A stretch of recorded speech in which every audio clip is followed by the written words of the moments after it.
અમદાવાદના કૃષ્ણનગરમાં પોલીસ વાનની હાજરીમાં તોડફોડને લઈ કાર્યવાહી। અપહરણ અને મારામારીના ગુનામાં ધમા બારડની ધરપકડ બાદ કાર્યવાહી કરાઈ। ધમા બારડને સાથે રાખીને પોલીસે પંચનામું કર્યું। ક્રોસ ફરિયાદ બાદ કાર્યવાહી કરવામાં આવી છે। અમદાવાદના કૃષ્ણનગરની આ ઘટના પોલીસ વાનની હાજરીમાં જ તોડફોડ કરવામાં આવી હતી। તે મામલે કાર્યવાહી હાથ ધરાઈ છે। અપહરણ અને મારામારીના ગુનામાં ધમા બારડની ધરપકડ બાદ કાર્યવાહી કરવામાં આવી છે। પોલીસે પંચનામું પણ કર્યું।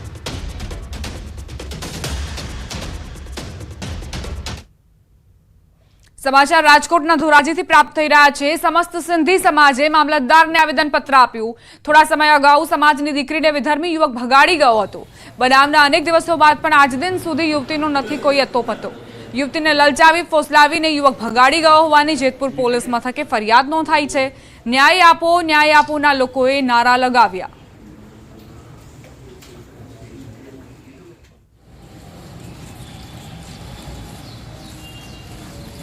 છોટાઉદેપુર જિલ્લામાં વર્ષો પહેલા બનેલા બ્રિજ જર્જરિત અને જોખમી બની રહ્યા છે। ઓરસંગ નદી પર આવેલા છોટાઉદેપુર બોડેલી સંખેડાના બ્રિજ અતિ જર્જરિત સ્થિતિમાં છે।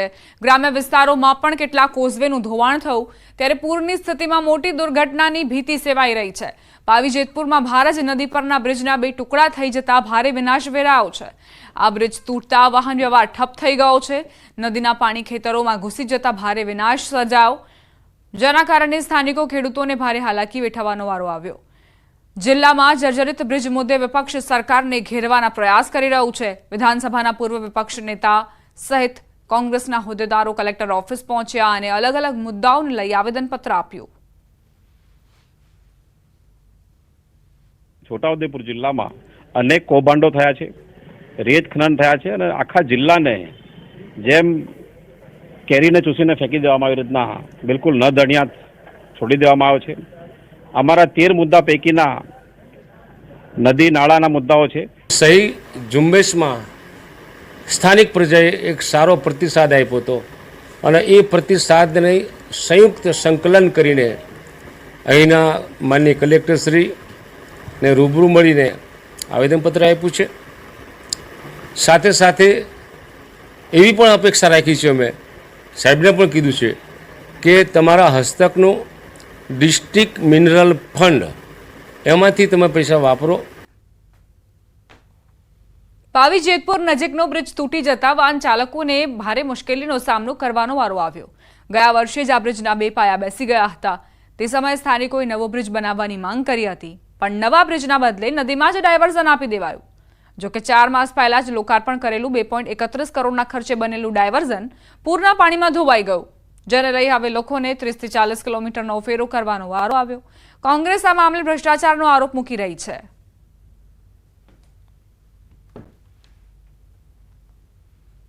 ચાર મહિનાની અંદર તૂટી ગયું। 2.5 કરોડ રૂપિયાનો ખર્ચો એમાં કરવામાં આવ્યો અને એ ડાયવર્ઝન 4 મહિના પણ ચાલ્યું નહીં અને તૂટી ગયું। ત્યારે એ ડાયવર્ઝનની અંદર જે પૈસા વાપરવામાં આવે, પ્રજાના પૈસા, ટેક્સના પૈસા ખોટી રીતે વાપર્યા અને એના અંદર બિલકુલ ભ્રષ્ટાચાર અને કૌભાંડ આ પ્રતિનિધિઓ અને એને લાગતા વળગતા અધિકારીઓ દ્વારા એમાં બિલકુલ કૌભાંડ કરવામાં આવ્યું છે। એની જગ્યાએ જે ડાયવર્ઝન આપવામાં આવ્યું છે જેતપુરથી મોડાસર ચોકડી વાયા રંગલી થઈને એ રસ્તો તદ્દન બિસ્માર હાલતમાં છે। ખાડા બહુ મોટા પડી ગયા છે।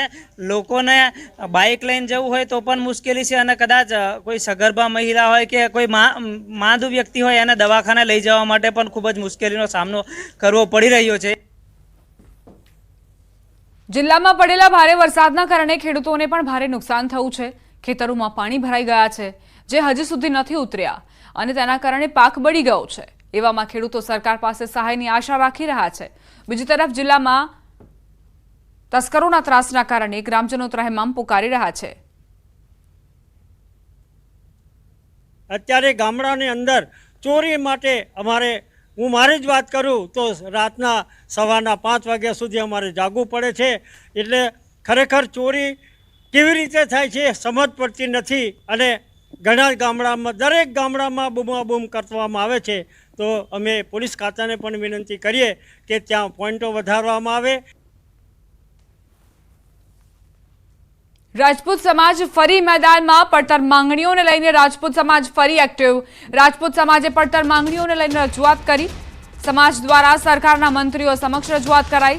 સમાજને સરકાર અને સંગઠનમાં યોગ્ય સ્થાન આપવા રજૂઆત. સંકલન સમિતિએ મુખ્યમંત્રીને પત્ર લખી રજૂઆત કરી. રાજપૂત સમાજની સંકલન સમિતિએ મુખ્યમંત્રીને પત્ર લખ્યો. મુખ્યમંત્રી હકારાત્મક નિરાકરણ ન લાવે તો ફરી આંદોલન કરવાના મૂડમાં. નિરાકરણ ના આવે તો દશેરા બાદ ક્ષત્રિય સંકલન સમિતિ ફરી મળશે. ફરી સંકલન સમિતિમાં આંદોલન અંગે રણનીતિ ઘડાશે. ગુજરાત રાજ્યની રાજપૂત સંસ્થાઓની સંકલન સમિતિ વતી આજરોજ ગુજરાતના મુખ્યમંત્રીશ્રીને રાજપૂત સમાજના પડતર પ્રશ્નોની રજૂઆત અંગે પત્ર લખ્યો. આ અગાઉ પણ 1 મહિના પહેલાં પત્ર લખેલો. સરકાર તરફથી એનો કોઈ પણ પ્રત્યુત્તર નહીં આવતા આજે બીજો પત્ર લખ્યો છે. ઘણા એવા પ્રશ્નો છે કે મુખ્યમંત્રી એક પદભાર સંભાળ્યા પછી પહેલી વખત અમે શુભેચ્છા દેવા ગયા ત્યારે પણ પત્ર આપેલો, ત્યારે પણ ચર્ચાઓ થઈ હતી અને બાકીના અવારનવાર રજૂઆતો થઈ છે, પણ એક પણ પ્રશ્નનું અત્યાર સુધી નિરાકરણ થયેલ નથી. સંવાદદાતા ગૌતમ જોડાઈ ગયા છે વધુ જાણકારી સાથે. ગૌતમ, રાજપૂત સમાજની પડતર માંગણીઓને લઈને ફરી એક વખત મુખ્યમંત્રીને રજૂઆત કરવામાં આવી છે. શું માંગણી તેમની અને કેવા પ્રકારનું આંદોલન તેઓ પકડશે જો એ માંગણીઓ ન સંતોષાય તો? ચોક્કસથી રાજપૂત સમુદાય દ્વારા વધુ એક વખત હવે હુંકાર જે છે તે ભરવામાં આવ્યો છે.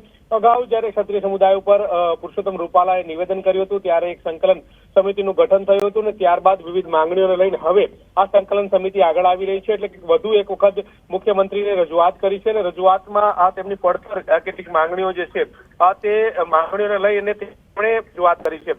જેમાં તેમણે સાફ રીતે એ લખ્યું છે કે અત્યાર સુધીમાં ક્ષત્રિય સમુદાય તરફ જે ઓરમાયું વર્તન થયું છે, યોગ્ય રીતે જે રાજકીય પ્રતિનિધિત્વ નથી મળી રહ્યું તેને લઈને તેમણે રજૂઆત જે છે તે કરી હતી. સાથે સાથે તેમની જે સામાજિક મુદ્દાઓ જે છે તે સામાજિક મુદ્દાઓને લઈને તેઓએ રજૂઆત કરી છે. સામાજિક સંસ્થાઓની જમીન ફાળવવા અંગેની પણ રજૂઆત જે છે તે કરી હતી અને આ તમામ માંગણીઓ જે છે તે સંતોષાય તે પ્રકારની વાત કરી છે. સાથે સાથે મુખ્યમંત્રીને પત્ર લખવામાં આવ્યો છે.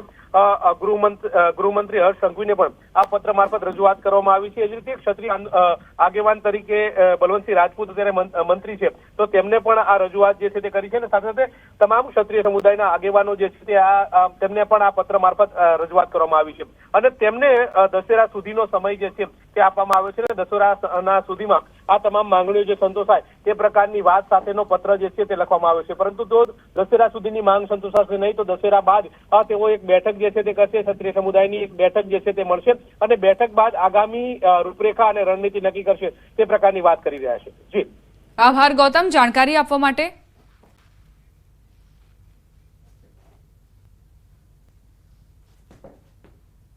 બુલેટિનમાં રોકાઈશું એક નાનકડા વિરામ માટે. આપ જોતા રહો ન્યૂઝ 18 ગુજરાતી.